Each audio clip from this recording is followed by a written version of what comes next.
And now, since you were on the show last time, which was a few years ago, you've become a father. Yeah. And you have a lovely daughter in your life. Now, how's that been for you? How's that changed you? I mean, she is, just to speak objectively, she's the best human being that's ever been born. Wow. Which is, you know, fortunate. I feel lucky to know her. And she's 3 now, isn't she? She's 3. Unfortunately, you know, getting back to how awful everything is, there's nothing like having a tiny child whose safety you're responsible for to make you worry. Yeah. You know, you really don't want the world to spin into the sun and explode. No. I mean, you thought you didn't want it before, but you really don't want it. So, yeah, that's the real downside of parenthood, and I suppose any form of love, is it makes you fear more. Yeah. So love should be avoided then. Well, really. I would say it's not... Love is not a stress reduction exercise, is it? Well, it can have moments of joy, unless you've got someone to share the fear with. Yes, no, moments of joy, but actually, who wants moments of joy? What you want is a long period of bland contentment. That's everyone's dream. You don't want the stiletto, you want the slipper.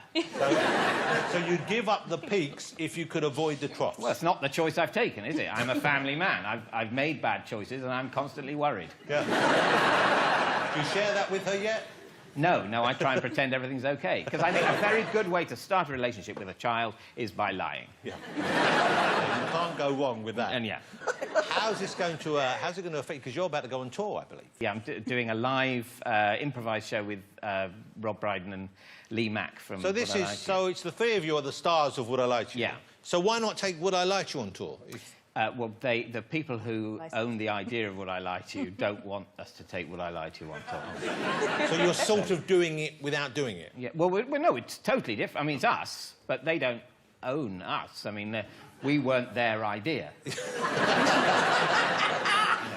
OK, so what's the tour about, though? If it's not Would I Lie to You, what do you do? Basically, it's about it's about our relationship with the audience, about the place we're in. We try and solve their problems, and we desperately try and be funny until the show ends. So it's a kind of an ad-lib show, it's improvisational? Yes, completely, yeah. So every night will be different. Let's go back to Would I Lie to You, because I love that show. It's great fun to watch. I love the fact that you revealed that when you were a child, you liked the idea of being a kind of a king.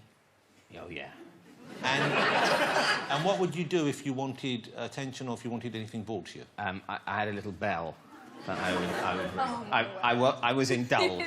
So you would... I rang a little bell, and you know, it was a game. My parents thought. I thought I was becoming royal. Yeah. And also, I had.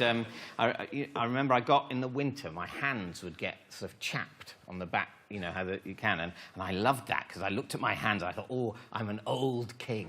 I look at my hands from my own point of view. I looked like I was sort of an old wizened ruler. I didn't want to be like a young dashing king. I wanted to be an old king limping around his palace, being cruel, respected. Yeah, exactly. Yes. The only way to get respect from people, isn't it? Cruelty. Yeah. Ask the government.